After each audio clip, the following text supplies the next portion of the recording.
Fuera trankak, heldu da gora hankak, mundua hankaz gora aste nagusia.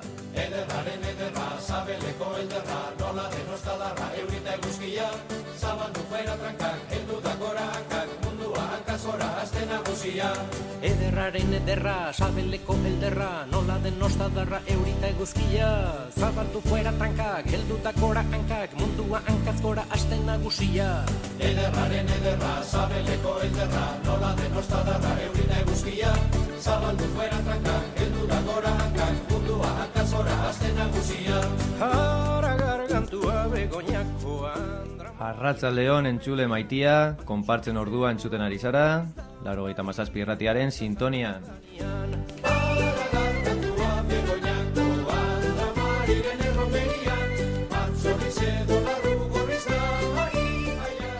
Hemen nago bakarrik, nire aurrean Txema dizkea baitago. Arratsaldeon Txema. Kaixo, arratsaldeon. Zida bedera zimendetan apanta gruelu metxizetia.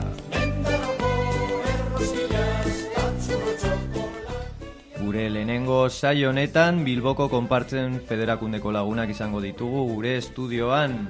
Ederraren ederra, sabeleko elderra, nola denostadarra, eurita eguzkia, zabaldu fuera tranka. Oso solasteko eta haien laguntzarekin aste nagusiaren hastapenak gogoratzeko.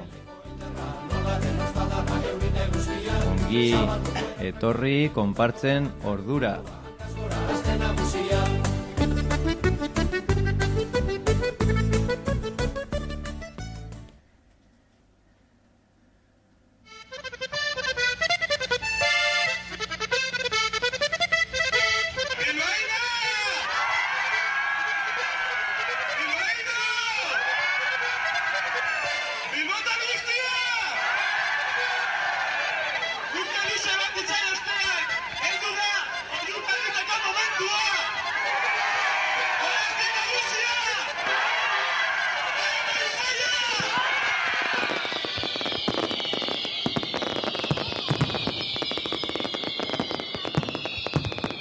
Aste nagusia bakarra dago 10 gauekoa munduan. Mari jaia bakarra da munduan. Dantzazalea, sendoa eta umore honekoa. Umeak zein zaharrak irribarre diztiratzu batekin diosal egiten diote. Mari jaia dator. Ezinezkoa zaigo abuztua Mari jaiarik gabe. Irudika ezina konpartza gabeko aste nagusia. Hala ere, batzuek oraindik gogoan dute frankismo garaia. Bilboko kaleak hutsik. Hola. Señorita, por fin. ¿Qué le pasa? Hola, ¿qué tal? ¿Cómo le va? Disculpe la que a la oficina. ¿Cómo me indicaba la tarjeta? Egitaragua, zezenketak eta kanpo zelizio antzerkiaretoan Lina Morgan behin eta berriro. Labur bilduz, kolore bakarreko jaia ziren, bai, jai grisak.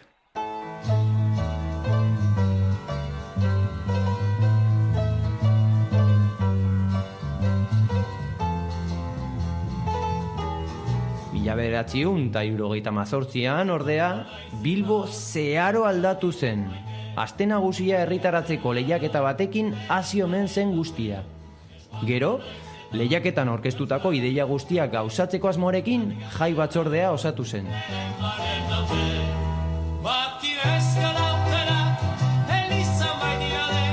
Hori bai, ia dirurik gabe. Baina gogoko tokian aldaparik ez, eta azkenean, zazpikaletan eta areatzen musika, antzerkia eta algarak leher egin zuten.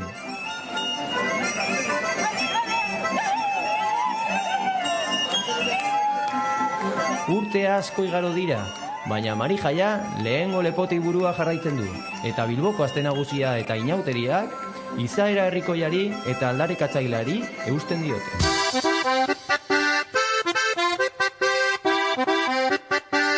Mari jaia bakarra da munduan, bai, baina Bilboko jai eredua bakarra dela munduan esan dezakegu? Zer erantzungo luke bilbotar peto batek?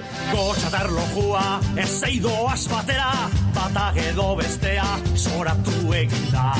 Gotxatar lojua, ez eidoaz batera, bata edo bestea, zoratu eginda. Ara, datorren, gara, gure mari jaia.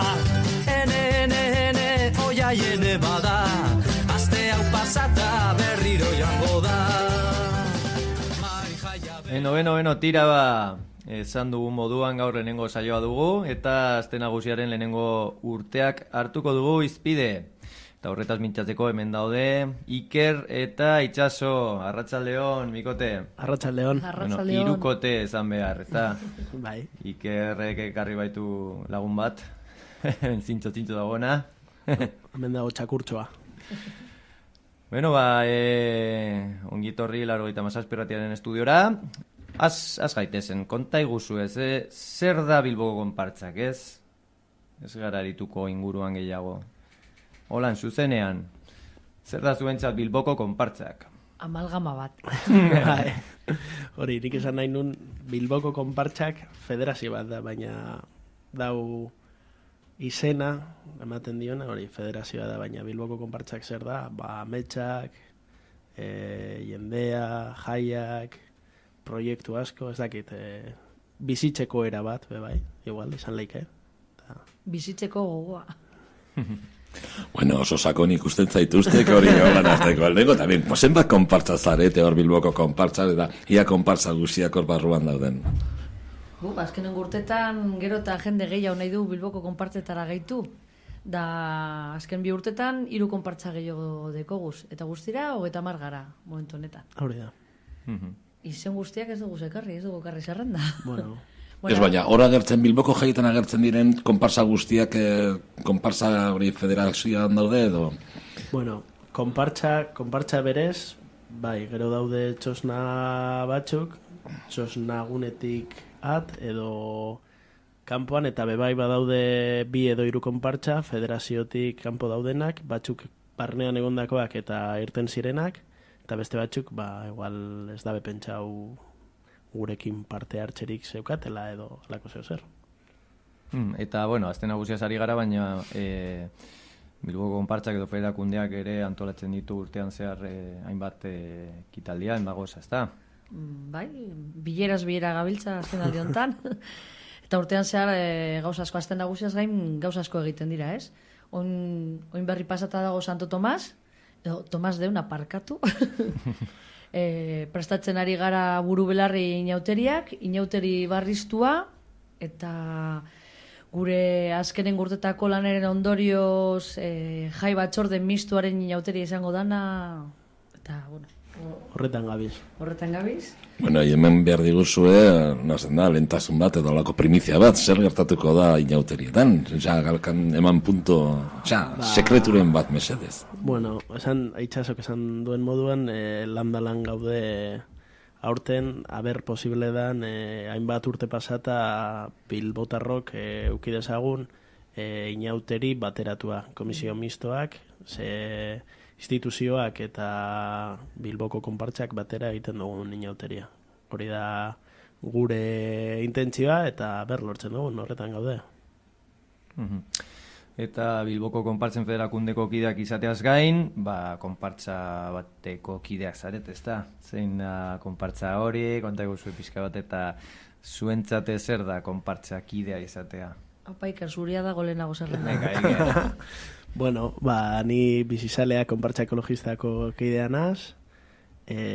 Bizizaleak berez da oin geratzen diren 8 edo 9 konpartzetako bat aintzindaria dana. Lehen aste nagusian egon zan konpartza bat da, konpartza ekologista gara, mugimendu ekologistari lotuta. Hasieran sortu zanean, aste nagusian, bertan zegoen jendea zan Aldezarreko komitez antinukleareseko jendea, eta bebai gauza bat hori interesantea, alkoholikos anonimoseko jendea, zegoen bertan sartuta, eta gure hori da niri kontatu diaten, nik ez dakit. Ni naz, gaztetxua. Bueno. Honben kari zara. Hori da. Orain ezarete hain anonimoak. Ez, orain ezagutuak. Normalean juten gara karpagunera. Bueno, hori, eta izan zen, zeo zer berezia, bizizaleak bere bere lehen urtean bakarrik emoten zuen edariak alkoholik gabe. Eta hori da zeo zer bitxia kontatzeko. Eta bueno, hortxe gaude, urteak pasa hala, bebai evoluzioa egon da, mugimendu ekologista lotuta dago gure txosnan, baina bebai beste mugimendu asko, eta osatzen dugu triangunea 5 kuartelekin eta mekagonekin batera. Eta itxaso? Eta bueno, zuena izan zen ideia edalontzi... Gurea beste konpartxe batzuekin batera, bai. Edalontzi Perrera Belgarriak, oin dela 5 urte, sartu zirenak. Eskertzeko gauza da. Garbitzaia lan gitxiago deki. Bezik eskertuko lukete, bai. Ni berez gaur egun Paiako kidea naiz, 25 urteko biblia dekun Otxarkoagako konpartza, Euskal Kultur Elkarte batetik sortua dana. Gaur egun da konpartza, arrunte eta osoko konpartza, ez? Ni hau txikitatik egondanago kaixo konpartzan, beste oso bateko konpartza dana, urte batzutan arte, eta bizitzaren gora bera direla eta aldatu nintzen konpartzaz, eta Paian nago. Eta hori Otxarkoagakoa da, eta Otxarkoagan parte hartzen du bestelako gauzak antolatzen, auzoko jaietan, inauterietan, guri buratzen zaizkigun bestelakoetan, antolatzen ditu gure egunak, eta... Eta zer ematen dizue konpartzak idea izateak? Ze asetzen duzue, zuen baitan? Badaude, hola azaltzeko nik esango nuke gure kasuan adibidez, nola mugimendu soziala denez, badakazu aukera lotzeko zure militantzia personala, festa giroarekin edo festa inguruarekin, eta bebai beste alde batetik dela nire ustez prozesu parte hartzaileri garrantzitsuena ematen dena gure inguruan, eta hori parte sentitzea, parte hartzea, eta bueno, implikazio maila denetarik da, baina bueno, hori. Ni, txikitatik parte hartu izan dudanez, egora ezberdinetan bizi izan dut, ez?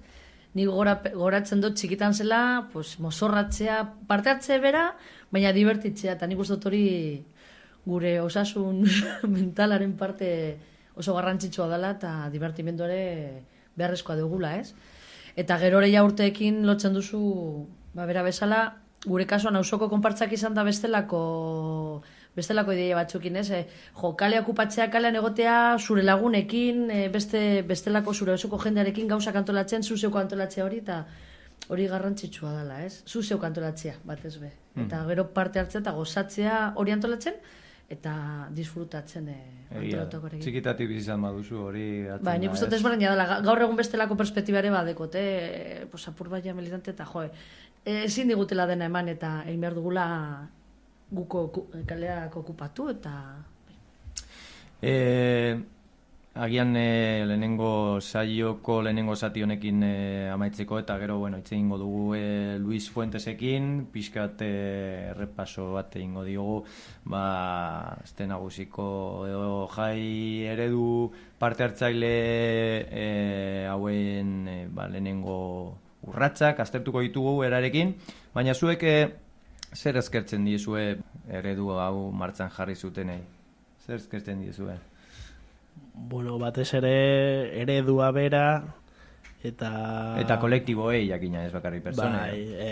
Orain daukaguna euren lana izan da batez be, eta bebai aipatzekoa da Luis eta beste jende asko orain bera ekin txeingo dugula, hortxe dirautela jarraitzen da bela, da zeo zer bizia dela Bilboko konpartzak eta azten nagusia eta jaiak batez be, jai herrikoiak eta bizia dela, eta badagoela jendea adin guztietakoa, eta hori eskertzekoa da bebai, badaude batzuk hasi zirenak eta ospain zutenak, baina badau jendea, eta hori bebai gora aipatzekoa eta eskertzekoa.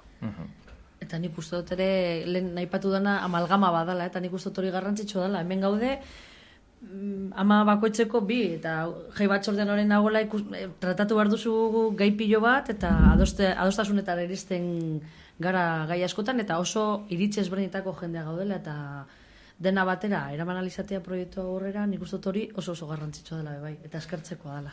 Hemendik aurrera egingo dugun moduan, gure gomidatuei eskatu diegu abesti bat aukeratzea eta orkestea, orduan aurrera. Kote? Zelan ez, badator Marijaia.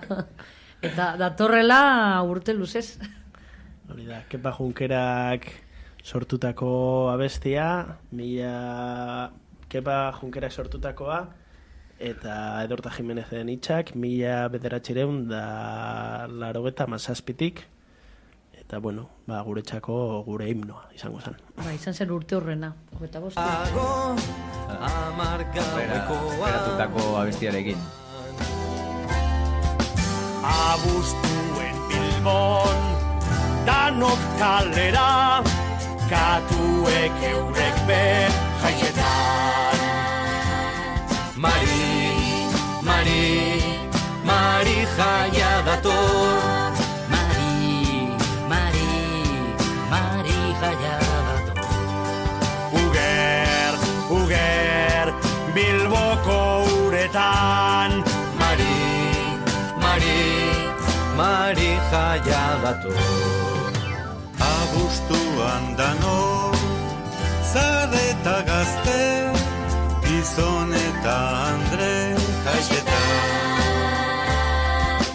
Zapia lepoan, alkar hartuta, kolore guztia antzetan.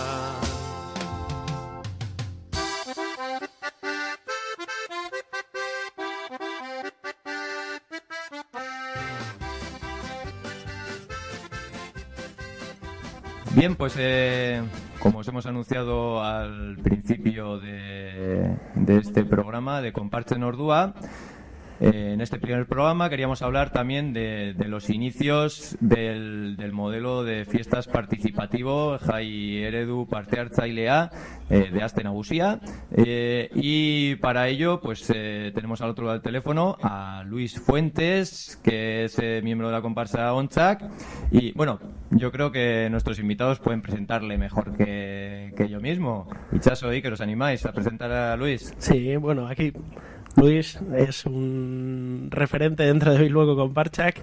Actualmente, aunque igual no le guste mucho que lo digamos, pero tiene también el cargo de presidente de la Federación de Bilboko Konpartsak, para lo bueno y para lo mejor, como diríamos algunos. Y nada, pues un apoyo también. Un apoyo en nuestra memoria. Nuestra memoria. Pues nada, Presi, cuéntanos un poco cómo viviste estos primeros años in situ ahí, porque estuviste participando, y cuéntanos un poco pues cómo eran, quiénes fueron las personas que lo impulsaron, las primeras comparsas cuáles fueron, cómo eran esas chotnas de antes, ¿no? ¿Se han cambiado mucho con los años? Hombre, primero plantear que lo de presidente está muy bien, pero que soy un presidente honorífico, de que no decido nada. Que en los estatutos tiene que haber uno, ¿eh? Luego, a ver, el cómo nació, hay que partir del hecho de que Bilbao, como en otras muchas ciudades que vivieron toda la época de la dictadura del franquismo, no había fiestas, unas fiestas reales como la sociedad actual puede entender. Se partía del hecho de que había una semana grande, que se la denominaba así, pero que en realidad lo que tenía proyección y que tenía cierto prestigio eran las corridas de toros, porque es una plaza de toros que para los taurinos pues es un referente, y después lo que había era teatro, pero no había nada más, porque la propia dictadura tenía pánico a que la sociedad civil podría vivir, podría tener libertad para poder tomar decisiones, incluso para poderse divertir en libertad, es decir, si se contarían historias que pasaban en aquellas épocas, pues yo estoy convencido que toda la mayoría de los que están escuchando hoy pues se asombrarían, ¿no? Pero bueno, como no es el caso, vamos a explicar un poco cómo empezó. Pues empezó, como he dicho, que no había fiestas, y entonces, bueno, el Corte Inglés sacó un concurso de ideas de qué se podría hacer en Bilbao pues para dinamizar unas fiestas, de forma de que los ciudadanos de Bilbao, cuando llegaba agosto, que se marchaba de vacaciones, pero bueno, que podrían volver, que podrían participar, que en Bilbao habría algo que atrayera a los bilbaínos y bilbaínas, ya que todos nos cogíamos y nos marchábamos. En los bares del casco viejo y de la mayoría de lo que hoy conocemos como centro de Bilbao estaban cerrados en el pleno mes de agosto y en plena Semana Grande, porque como he dicho antes, aquellos que no les gustaban o que no teníamos dinero para ir a los toros y los que éramos excesivamente jóvenes, y el tema del teatro pues no nos atraía demasiado, como no había nada más, cogíamos y nos marchábamos. Ahí empezó igual la colonización de Casturdiales, por esa época también. Sí, empieza la colonización y de los pueblos a los que nos volvíamos de nuevo, pues para pasar allí las vacaciones entre amigos, entre la familia, porque era bastante más divertido que estar en Bilbao, en donde no había absolutamente nada, y además no habíamos descubierto el botellón, con lo cual pues no teníamos ni idea cómo poder llevar adelante unas fiestas diferentes a las que nos tenía acostumbrados la dictadura, ¿no? El Corte Inglés, como he dicho, sacó un concurso de ideas y a él se presentaron diferentes colectivos. Hubo un colectivo que presentó un proyecto con el nombre de Txomin Barullo, fue el que ganó, y yo creo que hay que reconocerles la gran idea que plasmaron en este proyecto de cara sobre todo a la popularización de las fiestas y sobre todo dinamizar unas fiestas en las que el pueblo se sienta partícipe, en el que el pueblo participe y no sea simplemente gente que mira aquello que las instituciones te ofrecen, te proyectan. Lógicamente partimos del hecho de que es una sociedad, como he dicho antes, que prácticamente nace de terminada la dictadura, que estamos locos de libertad, ganas de libertad, estamos con unas intensas ganas de disfrutar, porque también estábamos cansados de tener que estar combatiendo la dictadura, de tener que correr delante de los grises, luego de los marrones, etcétera. También se sigue corriendo ahora, ¿no? Pero bueno, en aquella época era un poco hasta de diversión, al margen de los palos que te podrían dar. Pero cuando se da estas ideas, se convoca, una vez aprobado el proyecto de Txomin Barullo, pues a diferentes organizaciones, a casas culturales, a las casas de, pues no sé, la Casa de Palencia, la Casa de Álava, la Casa de Galicia, asociaciones vecinales, organizaciones, porque entonces también empezamos a participar como organizaciones sindicales y políticas. Allí estuvimos, pues estas asociaciones de vecinos, estuvieron estas asociaciones culturales de la Casa Palencia, la Casa Álava, etcétera, etcétera, más organizaciones sindicales. En concreto, había diferentes partidos políticos, como era el MK, como estaba la LKI, estaba la CNT, estaba el PC, es decir, había diferentes organizaciones que vimos esa idea como muy, muy interesante y la apoyamos, y bueno, lo que yo creo que sí que nadie se creía que fuera a tener el éxito que tuvo, porque realmente nos desbordó totalmente, y hay que partir del hecho de que fueron unas fiestas que se organizaron en 2 meses. O sea que fue una especie de sorpresa lo que sucedió también. Sí, yo lo viví y yo no esperaba esa salida de toda la ciudadanía a la calle. La gente no se fue de vacaciones, se quedó en Bilbao, se tomó Bilbao, y como digo, hay que partir del hecho de que lo organizamos en 2 meses, desde junio a lo que son los días de la Astenagusia no tenemos más que 2 meses escasos, y en 2 meses se organizó. Sí que es cierto que se vive una situación política muy concreta, que el ayuntamiento nos dejó las manos libres, es prácticamente más, el alcalde y los concejales se marcharon, dejaron unas cantidades de dinero que la comisión que nació en aquel momento, la primera comisión, gestionó para hacer el pago de los primeros conciertos, de los primeros gastos, etcétera, etcétera. Pero lo más importante yo creo que era reflejar el hecho de que ni siquiera los que estábamos participando pensábamos que el pueblo iba a salir con las ganas, y los bilbaínos y bilbaínas iban a tomar las calles de la forma que lo tomaron. Nacieron las primeras chondas, lógicamente muy muy pequeñas, no tiene nada que ver. Si alguien coge las fotos de las primeras chondas que montamos, pues lógicamente con las que hoy tenemos, pues no tiene ni referente. Aquello funcionaba pues porque yo creo que tenía que funcionar, pero eran cables que hoy se denominan, en aquella época eran cables en paralelo, sin aislamiento, que no hacían contacto con los mecanotubos que montábamos, pero bueno, aquello funcionó, y desde luego yo creo que esa necesidad que tenían los bilbaínos y bilbaínas, ¿no?, de disfrutar algo, porque después de un año trabajando también tienes derecho a disfrutar, fueron los que tomaron la calle, además de las propias comparsas, además de las propias chondas. Pero yo creo que como pasa hoy, yo creo que precisamente la Astenagusia que hoy tenemos es como consecuencia de que los bilbaínos y las bilbaínas han asumido que son sus fiestas y que la calle también es suya en esas fechas, al margen de las instituciones. Por eso tiene éxito. ¿Qué es lo que te sigue tocando la fibra, Luis? ¿Es esto mismo que nos estás contando, o hay algo más que todavía cuando lo vives en las calles de Bilbo te retrotraes a aquellos años y te emocionas? Sí, pero va ligado a lo que estoy diciendo. Es decir, yo sigo sorprendiéndome de que, a pesar de todos los envites que se han hecho contra las fiestas populares por parte de muchos sectores de instituciones en momentos determinados, jugando con cuestiones de tipo político, con las amenazas, el tema de la entrada de la policía durante muchos años en el recinto festivo, el tema de las banderas. Pero, ahí estaban los bilbaínos y bilbaínas que habían asumido que esas fiestas eran suyas y nadie se las iba a quitar. Que tienen que evolucionar y que van dando saltos y que lógicamente van cambiando, pues como la propia sociedad en general.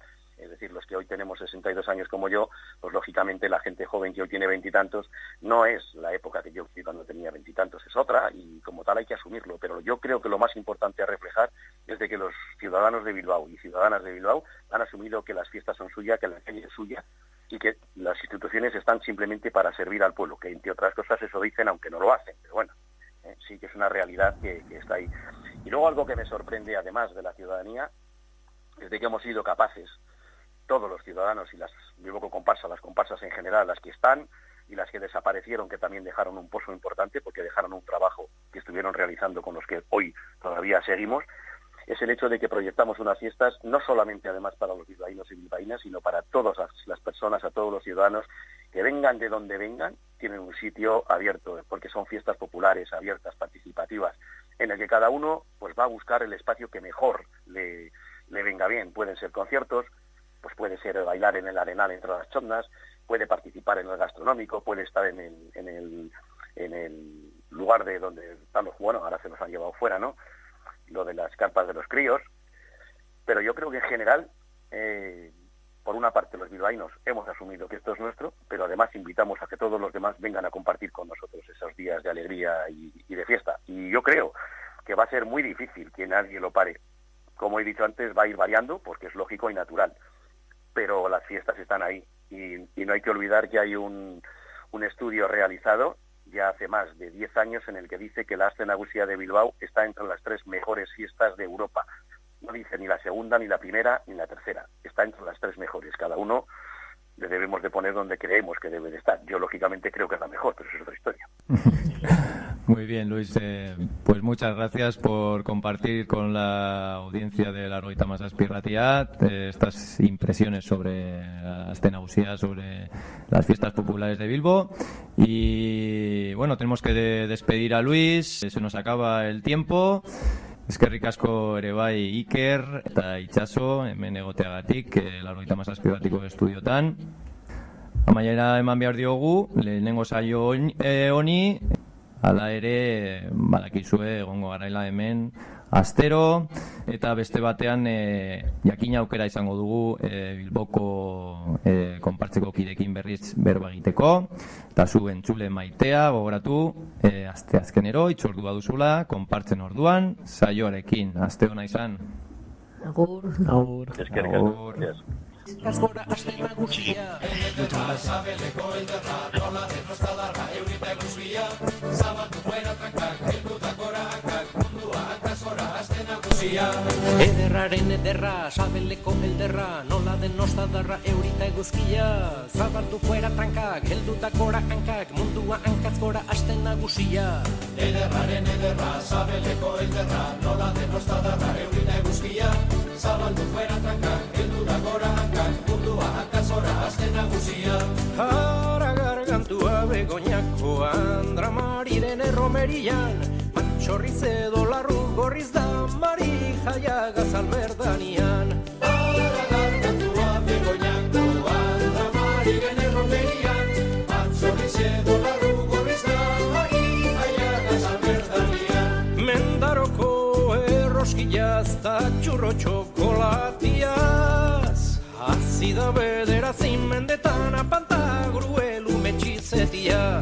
Mendaroko erroskillaz, tatxurro txokolatiaz, azida bederatzi mendetan apanta gruelu metxizetia.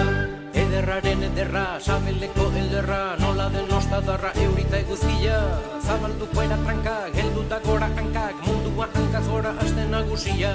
Ederraren ederra, sabeleko elderra, nola denos